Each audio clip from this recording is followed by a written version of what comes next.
is their ability to tank. Understanding how tanking works in this game can really help you be an effective player. So let's just talk about some basics, and then we'll go a little bit more in depth. Can everyone still see my screen? We're good? Yeah. Yes. Okay. Yep. So players can only dodge, block, or parry when you're attacked from the front. Enemy NPCs can only parry from the front, but they can dodge from any direction. If a enemy or a player is casting or stunned, they cannot dodge and they cannot parry, and they also can't block. Most enemies cannot block if they visually in-game have a shield, which no raid mobs have a shield, then they can block. But you typically only see block on like a Defias, I don't know, something like an enemy that has like an RP shield on for some reason. The first 4 mobs in Skolo block. Sure, yeah, because I think they have like a shield on visually. Yeah, they do have a little shield. But yeah, something when you're casting, that's something to know. When you're casting, you cannot dodge, block, or parry. So what are some things that warriors do that's a cast? There's only one thing. I guess slam. It's dynamite. Dynamite is a big danger when you're tanking. If you do a dynamite, you're effectively reducing your mitigation you're removing 20% free mitigation that you're getting, which is parry and dodge and block. You can only get dazed from behind, and you can only block with a shield on. Subtlety for 2% threat. When should you use a shield? How much rage you have is probably the biggest consideration in a moment-to-moment choice of when to use a shield. If you're, say, you have like you're tanking your 5th tank or your 6th tank or your 4th or 3rd tank, and you need to tank an ad in any situation.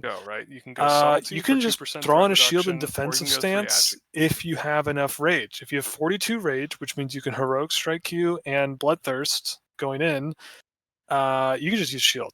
Use shield the whole time. But if you don't have enough rage, well, you know what might be safer than using a stone shield is using a mighty rage pot to have that rage. This is when you should MRP. MRP is useful for when you're tanking to get threat. Subtlety for That 2% 45 threat. rage you get, what does that do? That allows you to bloodthirst heroic strike a target to gain threat. That is what MRP is meant for. It's meant to get initial threat on a target. It is such a minor DPS increase for execute phase. It's 1,000 flat damage. You should think of MRP as a tanking aid, not as a DPS aid. A lot of the times when you're tanking, you actually need to use a free action potion. So if you have no rage and you need a FAP, you need to dual wield. If you don't have enough gear to dual wield, you should not be tanking that mob. It's extremely risky. The amount of variance reduction you get by dual wielding is immense. And if you are really geared and you are in the situation where you're fapping and you're dual wielding, be ready to use Last Stand. If you don't have Last Stand in your spec, you probably shouldn't have this responsibility. If you do find yourself in the situation where you're fapped and you have no rage, you should probably use Life Giving Gem. That's just how it goes. Okay, what does a shield actually do? Okay, so shield allows you to block. Blocking is dictated by the amount of block chance you have. You get 5% block chance flat. You get it granted from gear or enchant. You can get 2% as an enchant on the shield. It also grants you the armor value, but it doesn't do anything against spell damage. 2% threat. Nothing at all. A block, a successful block, cannot be a critical strike or a crushing blow, and it reduces the damage you've taken physically after mitigation is accounted for by a flat amount dictated by your block value, which is increased by strength at a very small rate of 0.02. It is not really about the block value. Using your shield is not really about how much you blocked. The value is that you did not get crit or crushed on that attack. That's the real reason you use a shield. When you're swapping to a shield in combat, sometimes this is something you really might want to do. When you do that, you can do it instantly. In any situation, you can stop casting and put your shield on instantly. You can go defensive stance instantly. You can put your shield on instantly. All you need your button press away. If you're on a global cooldown, so you just bloodthirst and you pulled threat, you instantly put that shield on. But if you have heroic strike queued, you will not be able to swap to the shield. So you're in your specific macro to equip your shield, you should put stop casting as the first line. I have this as a macro at the end. This will greatly, this should be like a reflex, like on certain situations, like, oh, I pulled threat, like go defensive stance, put a shield on instantly. You can do this. You kind of want to, it's more of an era thing because you really don't want to put yourself in this position as much as possible. But yeah, you can. There's no reason you can't swap to a shield because you can do it while you're on GCD. But and you can just DQ heroic strike or cleave by doing / stop casting. Okay, details shit. This is the chance of a level 63 mob, which is like any boss specifically. There are also certain level 63 trash mobs to attack you. You have a 5.6 chance to be crit.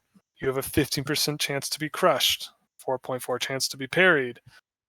I'm sorry. You have a 4 point. So with 5% flat parry, you parry them 4.4% of the time. They miss you 4.4% of the time. You dodge them 4.4% of the time. With base block, you have blocked them 4.4% of the time, and they hit you 64% of the time. This is assuming 300 defense skill, which is max base defense, no bonus defense. So how does defense factor in? Every single point of defense we get does 5 things. It reduces the chance to be hit, to be dodged, to dodge, parry, be crit, and to successfully block. So each point of defense, in average and aggregate, reduces the damage you take by about 0.08. And the soft cap for defense, where you no longer gain one of these 5 things, is at 440 defense skill. You are now crit immune by bosses because 0.04 times 140, that's 5.6. 440 soft defense cap. Defense is actually gives you like a very tangible benefit in terms of your aggregate mitigation. If you compare it to, say, a stone shield, a stone shield is giving you in the aggregate about 100 defense skill. If you want to think about that in terms of how good stone shield is, how good defense is. Toughness is a talent in the prot tree that grants additional armor.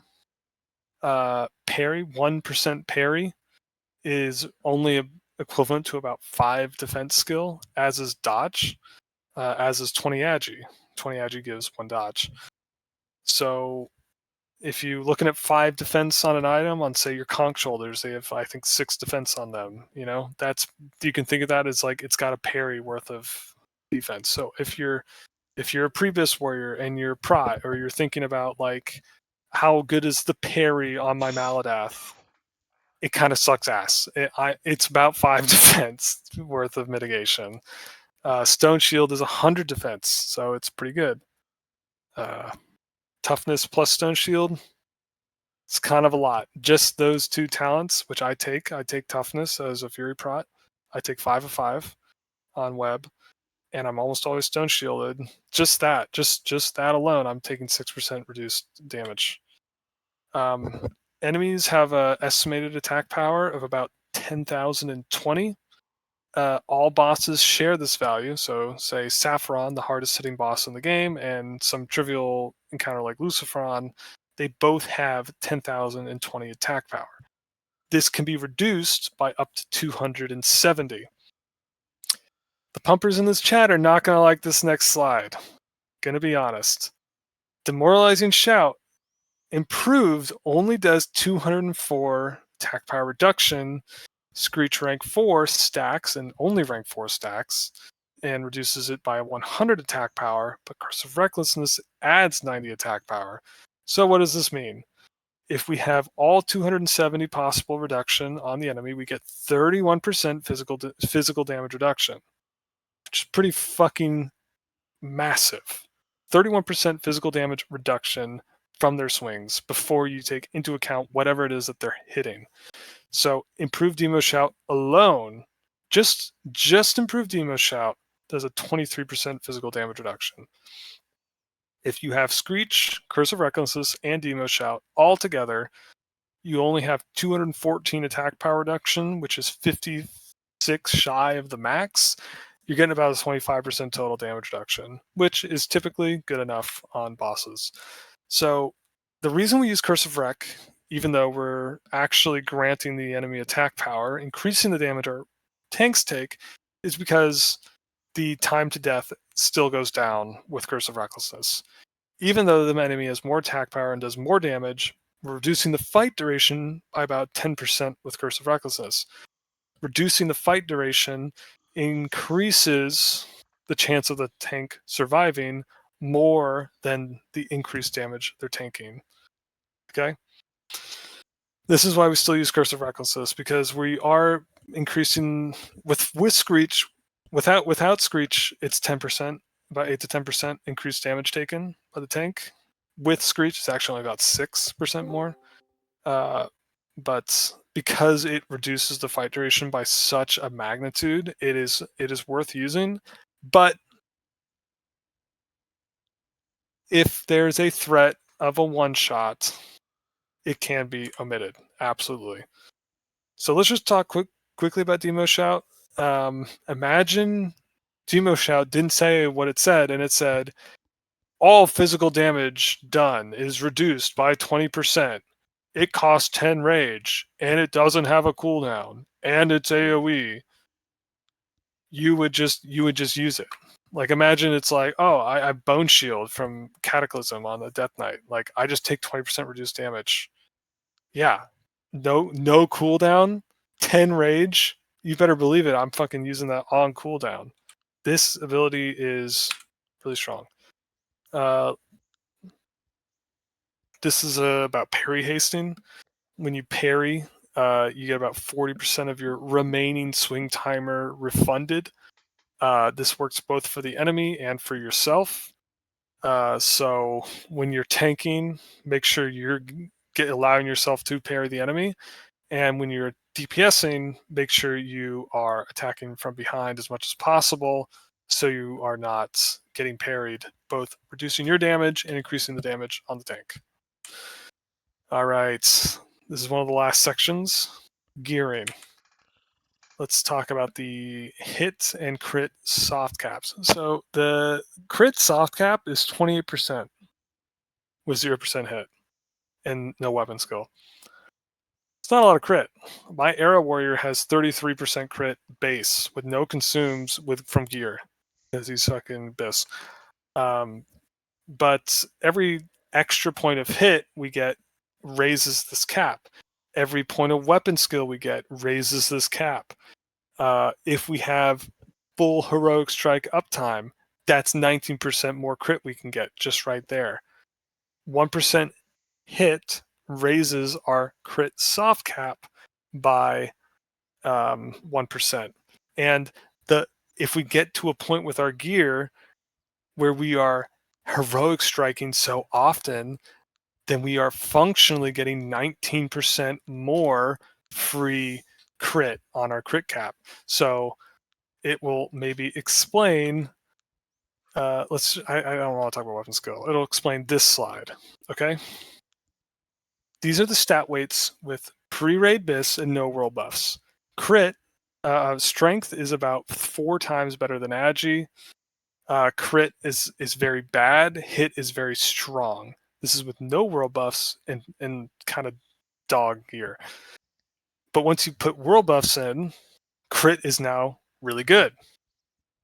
and hit's not quite as good. And this is because you're able to use heroic strike so much that this crit soft cap is just 20% higher, which means you're not at the crit soft cap anymore. You're actually gaining a ton of damage from crit because you're able to heroic strike because of that gameplay difference.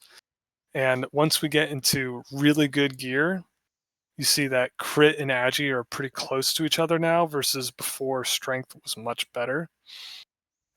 Crit is now just huge for our damage, and hit rating is now kind of not as important above the cap. But when we're learning, when we're getting our gear together, like hit is quite good because we don't have enough rage to do the heroic strike queuing. So takeaway here is, what is the most consistent stat across all 4 of these slides? It's strength. Strength is always good. Doesn't matter how good your gear is, how many world buffs you have, how many songfires you got, you go for strength. It's always going to be good.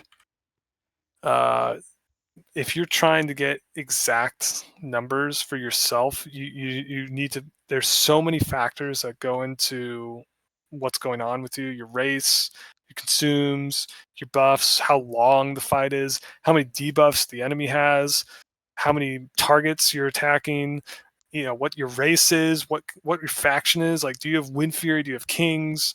Are you using your trinkets? Are you trying to use overpower? Are you in battle stance? Are you in berserker stance? Are you even using whirlwind? Are you using death wish? Are you using recklessness on this fight? All of these things affect your stat weights. So it's kind of complicated. There's a lot of moving parts. If you want to keep it simple, you get your hit rating to 6%, then you go for strength, then you go for agi, then you go for crit, then you go for hit rating above 6%, in that order. It's the most consistent way across all the fights that will be beneficial. This is hardcore. We want to value stamina and armor in an objective way. Ultimately, we want to have our character, without any buffs or consumes, have at least 4,400 health unbuffed. This is a good number to go for. This is a very reasonable number to reach. I highly recommend that you don't go less than this. It's very easy to go under this, especially with items like Lionheart Titanic. I don't have any problem with you guys using Lionheart Titanic, but getting to this threshold of 4,400 health, the way everything scales, gets you to the point where you probably won't get one shot in raid by a lot of things. There are 8 item slots that grant armor, not counting rings or cloaks. And you want to have at least 6 of those items be plate. So that means if you have leather bracers, that's okay, but make your other items, at least 6 of them, be plate. You can wear SGC, but try to have every other item be plate. If you go leather everywhere, you find yourself in a bad spot on your armor values. So Shout out to Rush. you can wear some leather. Shout out It to is Rush. perfectly acceptable. But say you have bracers and belts and boots, they're all leather. That's okay. Just make sure that your other 5 items are plate to compensate for that. It doesn't really matter what item you have in what slot. It matters where your character's total stats end up. So if you have at least 5,000 armor, 4,400 health, I would say you've balanced your character extremely well. The way I would suggest going about this yourself is going to 60 upgrades and using these stat weights, where you put stamina about just under strength, armor has a numerical value, your crit, your attack power, your agi. Basically the idea is that strength slightly ahead of stamina, and armor has a value. So you kind of adjust. You can adjust these stat weights until your character arrives at a health value you're happy with, preferably 4,400. When you start really diving into the sim, you'll notice that hit rating is pretty good. Hit rating will often come up ahead of critical strike. if we want to understand why this is, you can adjust the duration of your execute phase. When I was talking about heroic strike queuing, you're gaining 19% hit rating with heroic strike, but in execute phase, you're constantly dumping your rage, which means you're not able to heroic strike anymore if you're playing correctly, which means your hit rating drops by 19%, which means a bunch of hits that would have been critical strikes, well, now they're actually fucking missing. They would have been a crit because you're at the crit cap, but now they're just a miss. So the sim says, oh, that 1% hit, that's turning a miss in execute phase into a critical strike, which gives me a whole extra amount of rage so I can execute with, which the sim really likes. It's saying, wow, I'm critting instead of hitting. I'm just getting so much damage from that. And that's so if you remove execute phase, you'll see hit rating above cap just fall off really hard. And if your execute phase is really long, then hit rating becomes extremely effective. So Veil of Straws, what do you want? You want hit, you want strength. Because you're in recklessness the whole time. If you're making like a Veil of Straws set, you go hit rating, you go crit, you go hit rating, and you go strength, and nothing else matters. Okay. This is our table to strike a level 63 boss. We are always going to get dodged 5% of the time. This increases to 5.6 against bosses, or maybe 5.5. You glance 40% of the time. You parry 14% of the time if you attack from the front. You miss 8% of the time if you have no hit rating. And if you're dual wielding, you just miss 19% more of the time. And your crit is whatever your crit rating is. It's flat percent 5, and your hit is whatever's left. And there is not a lot left. So guess what? When you're white swinging as a warrior, you actually don't hit them almost ever. You glance. What you think is a hit is actually a glance, which is dictated by the weapon skill table. This glancing penalty is what looks like a hit. So if you don't have weapon skill, all your non-critical hits functionally are just reduced by 35%. That's really bad. That means you don't get any rage. That means you can't hit Bloodthirst. That means your execute phase sucks terribly. But if you just get a little bit of weapon skill, that goes from 35% down to about 5-7%. This is where you are with just human racial alone. You're right here. You're at 11%. So the soft cap is at 7.5 granted weapon skill. You get down to 5%. You don't really give a shit about hit rating that much. It is nice. It is a nice bonus to get this extra 1%, 3% hit. But what you really care about is this glancing penalty reduction. That's what it's all about. All right, let's talk about fast versus slow main hands. Got news for you. Faster sims better than slower in single target. Surprise, maybe it's a surprise, but that's what the sim says.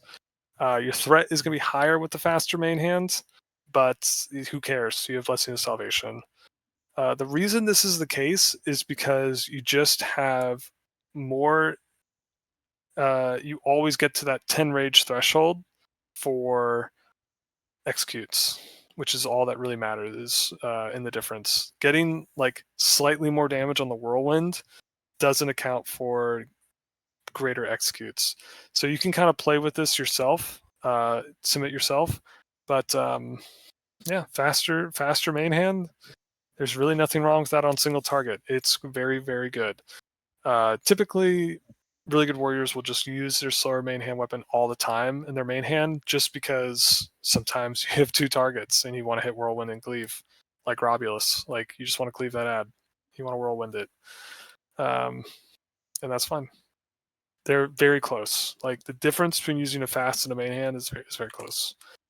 Your offhand just has a flat 50% damage reduction on it, and it also can never be turned into heroic strike. Your main hand it turns into heroic. Instead of being like, a hit, it's now heroic strike. It's a yellow hit. It's really strong. It's really accurate. It crits all the time. Your offhand can never turn into your heroic strike. It also has a flat 50% damage mod on it, which makes it really, really diminished value in terms of the weapon damage on it. So that makes items like Warblade of the Hikari with 40 attack power on it with low weapon damage extremely strong, because the weapon damage is actually not very important. One of the strongest offhands in the game is Mira's Song. Mira's Song has been used as the offhand by more warriors that killed KT than anyone else. Any other weapon in the game, more warriors were using Mira's Song than anything else on the hardest boss in the game. Like, your offhand is very, very minor in the damage calculation. Mira's Song gets the job done in all scenarios. It kicks ass. If you don't want to use my stat weights, you can just make stamina and strength equal. You can kind of adjust this based on your scenario, but you really do want to put a hard value on stamina, compare it and directly compare it to your agility, your critical strike, crit and crit. And the resulting, you want a balanced character with 4,400 health. And 5,200 health is, you really don't need to go higher than that as a DPS warrior. I think that's about as high as you need to go. You easily get to these numbers with Conch gear. It's extremely efficient for damage while granting a massive amount of stamina. ZG enchants are generally going to be better than 8 strength, because if you're valuing stamina equal to strength, well, ZG gives 10 stamina and the veracity only gives 8 strength. Roids or Zanza? It should be becoming more clear why we're making these decisions, why we're going for Zanza, why we're going for ZG enchants. All right, bit of a darker screen here. I put a lot of work into this, way more work than I should have. There's so many resources on this. I shouldn't have spent this much time on this.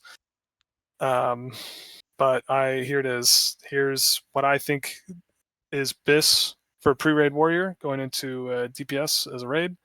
100 health enchant. You should probably go with 8 stamina, but these are probably what I would suggest in each slot.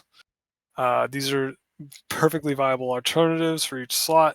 Amulet of the Dark Moon is amazing. Lionheart Helmet, excellent choice. Valor Shoulder. There's so many shoulders to choose from. Don't think you have to go for Heroism. You can go for Ebon Steel from Blackrock Depths. You can get Dark Soul Crafted. You can get Wailing Nightbane from Strat Live. Cloaks. Windshear Cloak is excellent. It comes from the Lords out in Silithus. Readout Cloak, it's just an extremely strong defensive option, and you can make up a lot of, like, if you're wearing Lionheart, you might just go for Readout Cloak from the tribute chest, right? Make up for that lack of stam on Lionheart by wearing a very tanky cloak. Earthweave Cloak is a 15 agi 1-hit cloak from Silithus Grind. It's a viable option, but you don't want to use it with Lionheart Helmet probably. There's just so many options. They're all really good. You're trying to build a character. You're trying to get to a certain stat amount, right? You don't want to just blindly go Lionheart, Titanics, Edgemasters, Blackstone Ring. Like, you want to make sure you're getting stamina from enough pieces that you're ending up with enough health to be tanky. This is the right side. This is what I would go for. Heroism, Brigand Girdle, Heroism. Myrmidon's Signet is actually my suggestion for the ring. I actually think it's the best ring for pre-raid warrior. You can get this for about 300 gold on the auction house. It's kind of a lot, but it's really good.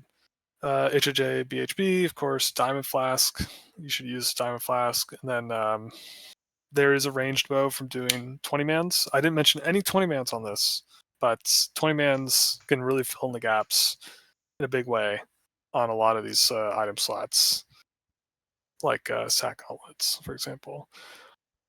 Boots of Heroism are super good, but they're very difficult to get, and you can just make do with Master Cannoneer boots from Strat Strat Live. They give 22 stamina and basically no offensive stats. But like, if you're going for Titanics, like going for Master Cannoneer boots and Readout Cloak and Dark Soul shoulders and Amulet of the Dark Moon, like you're in a really good spot with your stamina.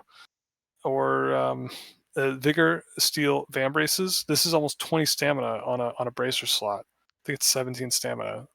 The Vigor Steel plus Readout plus Band of Flesh plus Murbound Signet plus Master Cannoneer's boots plus Blood Clenched Gauntlets. You're at 4,400 health with Titanics and Lionheart. Like you're where you need to be. It's all about building your character, getting to a point where you have enough health to survive. This is your game bis on the left side, just kind of for fun. There's so many weapons to choose from. There's like, I put like 15 weapons on this list. Like Crystal, Hunger, and Cold is bis, but there's so many to choose from. You really don't need to get hung up on weapons because there's just 15 viable weapons to choose from, and that doesn't even count ranking weapons. These are all these are viable bis. If you don't have Conch Shoulders, Bantle of Wicked Revenge kicks ass. Drake Talon Pauldrons is kicks ass, plus it has dodge on it. This blue neck, Fury of the Forgotten Swarm, can be considered bis. All these cloaks are all excellent. There's just so many options to pick from where you really don't need to get hung up on any specific item. No specific one item is really going to make or break for it. Of course, Kiss of the Spider. Nothing compares to Kiss of the Spider, but at least you got Diamond Flask. I say Onslaught Girdle is better than Girdle of the Mentor, but it's hardcore. Night Sam's probably worth it. All right, Out of the Dark thing. Okay, let's talk about Lionheart briefly.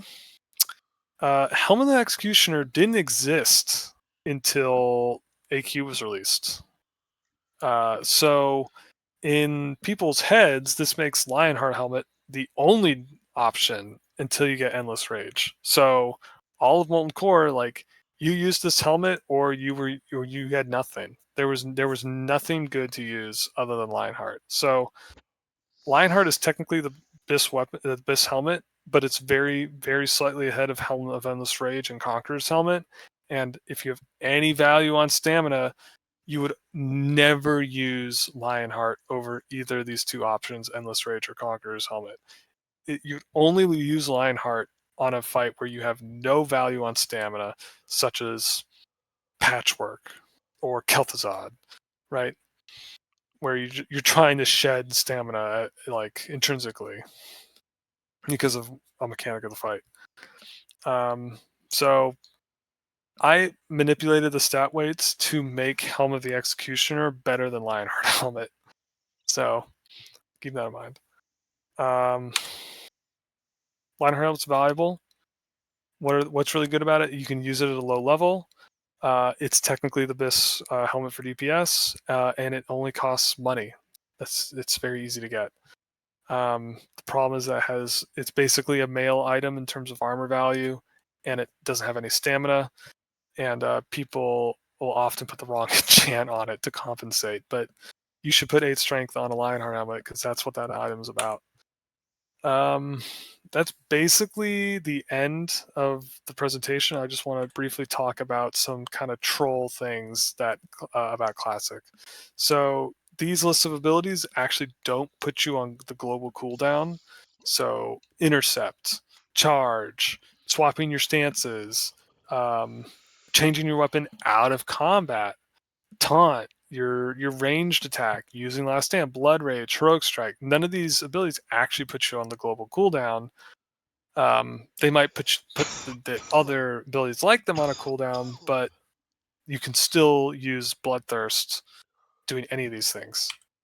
But if you change your weapon in combat, well, that does encourage GCD. Mocking Blow, that's a GCD, I think. Challenging Shout, that's a GCD. Thunderclap, Demo Shout, that's a GCD. Demo Shout's a really annoying one. That is a GCD. Obviously, Battle Shout is too, but that's a problem. There really is only one race selection per faction. Special call out to Gnome. being so far and above bad, the worst by far of all the other races. It has like 12 less base strength than any other race. All its racials suck. I guess you could say they're cute. Dwarf actually has stone form and high strength, so it actually is pretty viable. I kind of dig dwarf. Dwarf can be really good, but human if you're using a sword or a mace, you're just doing more damage than anyone else. Like it doesn't matter if you have edge masters or not. Like you just have 5 more weapon skill with that item, which is you're just getting more hit, you're getting more glancing reduction. You would go human 99% of the time. But Frost Nova. Yeah, with PvP, all this is flipped around. Human racials in PvP, it's only good in arena. It's really good in arena, but perception kind of sucks, except in arena. Or if you're like in a really niche PvP, open world PvP situation. Dwarves get frost resist too. That's pretty bog. I didn't know that. They do. They get 10 frost resist. It's kind of based. And gun skill for pulling. So Hell yeah. Okay, let's briefly talk about spell resistances. When you roll to resist a spell, it's one of the 5 results of fully resist, 75%, 50, 25, or 0. It can't be like a 40% resist or like a 60% resist. It's one of these 5 flat values. In the aggregate, your effective health pool, like armor, increases linearly per point. So, armor, your effective health pool is the same as going from 0 to 1 armor as it is from going 10,000 to 10,001 armor. Your effective health pool increases by the same flat amount of health. So, there's no magic number to try and get with resist. The more resist you get, the more effective health you will have. So, I don't know. I've heard people say like, "Oh, you get to this." What's happening at certain numbers is like the chance of getting a 0% resist is pushed off the table, which that can have value. Like you always resist at least 25% of a spell. That occurs. I didn't look it up, but somewhere between 160 and 200 resistance. So, that's probably worth going. So you never get a fully unresisted spell. That's probably like, I guess if I had to give a magic number, I would say like 165. We talked a little bit about heroic strike queuing, but what makes heroic strike so good and improve your accuracy by such an immense amount is the dual wield miss penalty being removed from not only the offhand, from a weird nuance of the game, it's also removed from the heroic strike itself, right? Like your main hand is now heroic strike. It's not like a dual wielding attack. It's now a yellow attack. So you don't even need to like do anything fancy. Like your main hand with heroic strike, it's got 19% more hit. And like who cares about your offhand? It's got a 50% fucking damage penalty on it. Like there's no like skill involved. Like with heroic strike active, like you remove 19% miss. DQing is when you start a heroic strike and then cancel it without canceling your swing timer. So I've never really tried to do this before, but I thought I'd mention it. I looked up the macro. I think this is it. Toss, you can correct me if this looks wrong. But basically, you can gain like 5 to 10 DPS by queuing your heroic strike, but then canceling it to like. I believe you need to have a start attack after the stop cast. Okay. But maybe you're right that you don't have to, but I would just put it in anyways, just to make sure. Right. I don't think stop casting cancels your swing timer, but yeah, we might need to investigate this a bit more. But yeah, it did look right. Yeah. So something to note that when you have synced weapon speeds, say like the notable examples are Hakari Warblades, rank 14 axes, and then Destin Kingsfall. These are like the main three scenarios where you have exactly the same main hand offhand weapon speed. You will need to desync your weapons to make sure you're gaining that heroic strike mischance reduction. You can desync your weapons a couple of ways. The best way is to take your offhand on and off. But honestly, like, unless you're like rank 14 axes, like this is not really worth worrying about. When rank 14 axes were the BIS setup, like this was a kind of a viable like concern to have, and you can see people, swapping their offhands with other weapons to desync. But usually, if you have Hakari Warblades as a combo, you're not DPSing, you're tanking, and they will just desync naturally due to parries on either your parrying or their parrying. Is Heroic Strike toggling even worth worrying about? I don't think it is. The better your gear, the more world buffs you have, the less impactful it's going to be because it's less relevant to cancel it in the first place. Like, you just don't even cancel Heroic Strike with really good gear in any situation except execute phase. And if you accidentally Heroic Strike in execute phase, even one time, all that DPS gain you were trying to get, you lost it all, and you're even doing less damage. There's just more important things to worry about, especially on hardcore, than toggling Heroic Strike on and off in execute phase. Why was Walden Fat the best warrior on hardcore? Why was he the best DPS warrior, second to none? Why was he so much better than everybody else? He used over 100 Petri flasks in raid, and when he died, the first thing he said was, "I should have Petried," and he was absolutely right. He died because he went to the wrong side on Thaddeus polarity shift. Maybe it was a suicide, who knows, but Petri would have saved him. You should spend your gold on Petris rather than in GDKP on gear, in my opinion. Petri flasks will save your character's life. It'll allow you to do a shit ton of damage by resetting your threat. If you can think of it this way, by simply rolling human, you don't need to buy Edge Masters, allowing you to buy 100 Petri flasks. That's one way you can cope with being a human. These are things that I thought of off the top of my head that reset your swing timer using a health potion. Some engineering items, but not others. I think Iron Grenade resets your swing timer, but Dense Dynamite doesn't. Changing any weapon, changing your ranged weapon, changing your offhand, putting on a shield, changing your main hand, all that shit, it all resets your swing timer. I think Holy Water actually resets your swing timer. Yeah, I think it's a spell. Oil but of then Immolation too. Oil of Immolation, yep, those are all true. But I don't think Dense Dynamite resets your swing timer. I believe you're correct. Okay.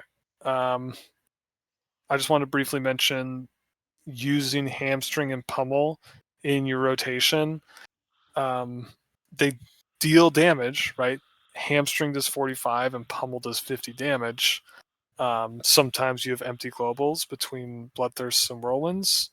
And sometimes you have so much rage that it doesn't affect your ability to Heroic Strike. So it can be a theoretical gain to use these abilities. But it's about 4 to 6 DPS.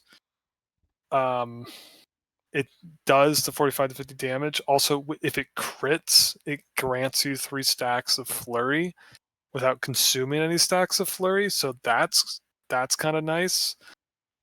But it's very min-maxy. It's not really a required. Yeah, it's rarely going to be. It's just kind of to explain why you might why Bald and Fat did it, right? Bald and Fat is someone who used Pummel, who used Hamstring because he did everything he could to get more damage, right?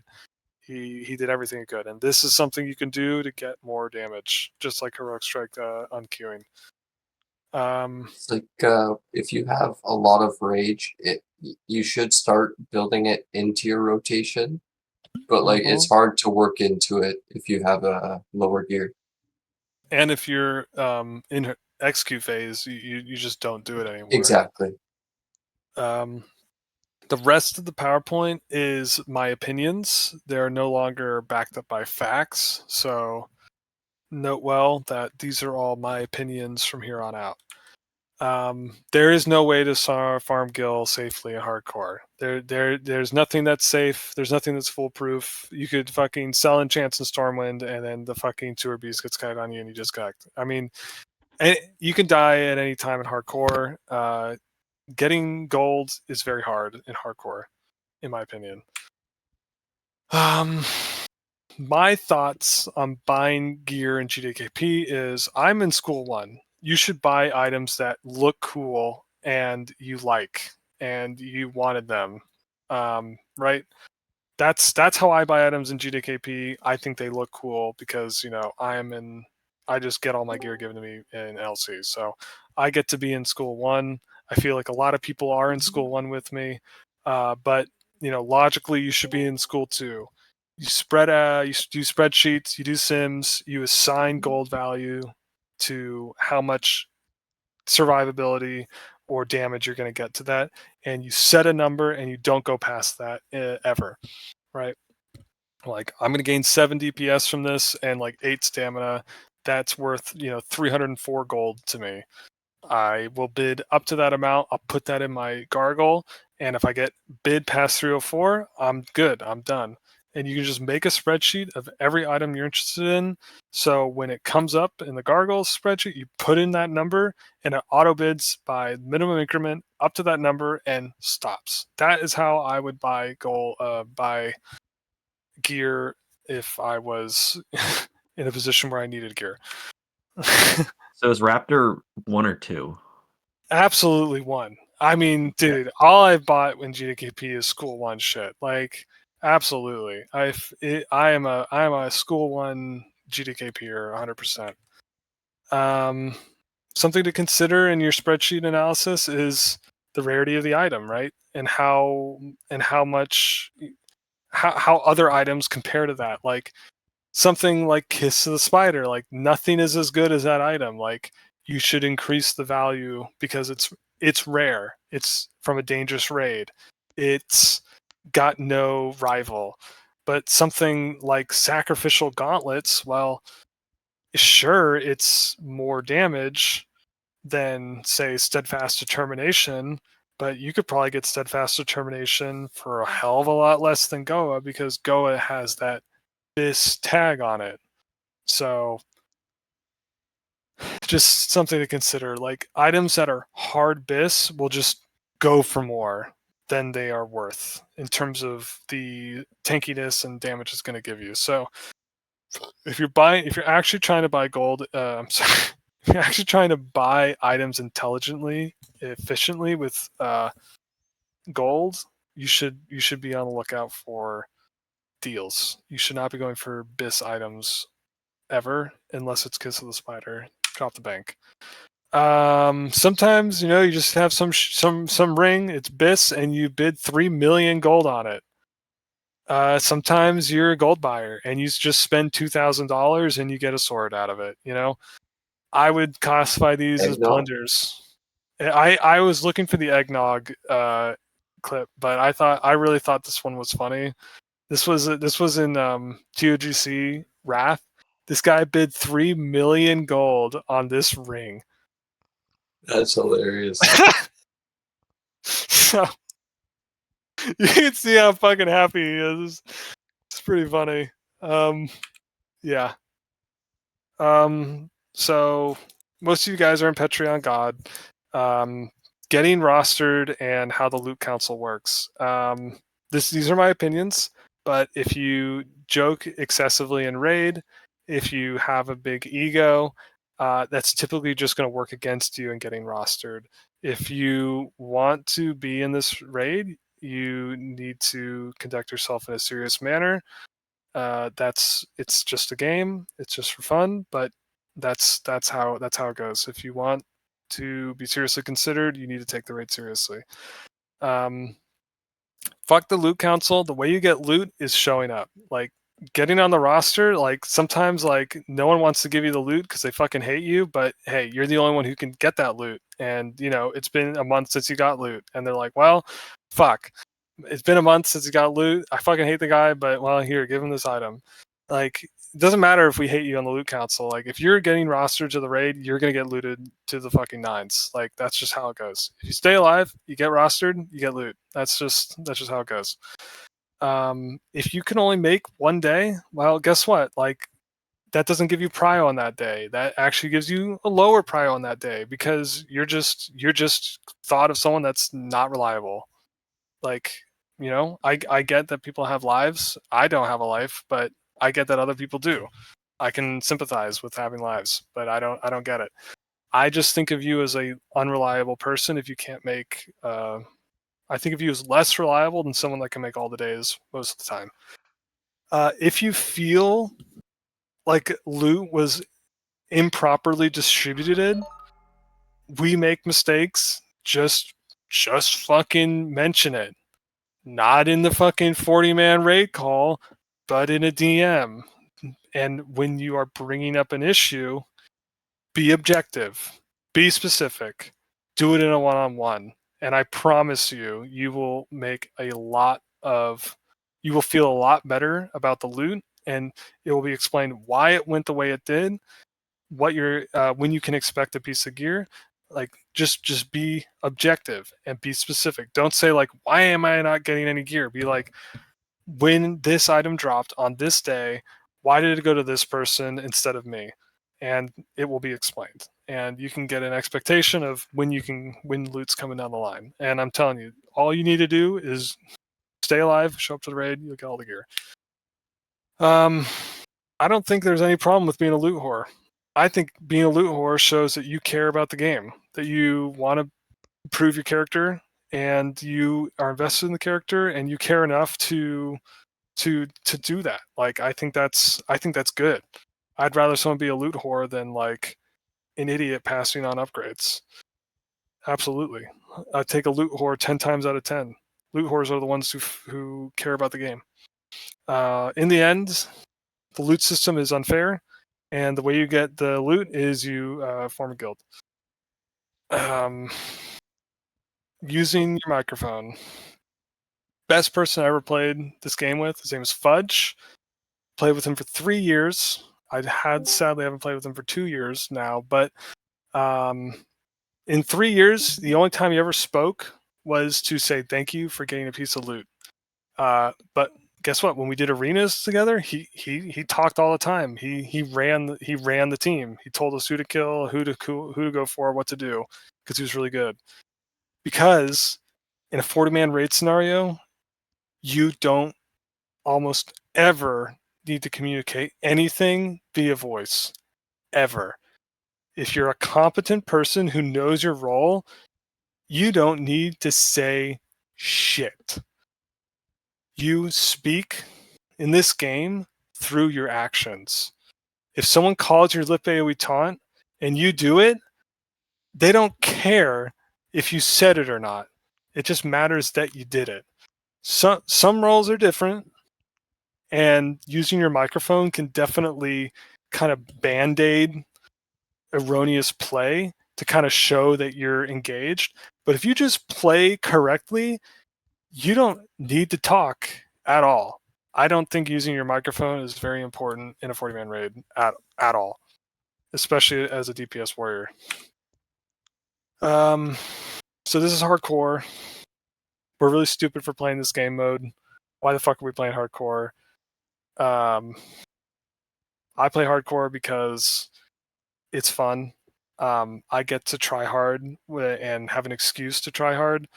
But you know, just keep in mind that like we're all gonna die in this game, or we're gonna quit, and it's just a game. We're playing for fun, so don't take it too seriously. When you do die, just try to learn from whatever happened and try and improve and just mitigate. And as a team, we'll mitigate going forward what happened and try to prevent it from happening again.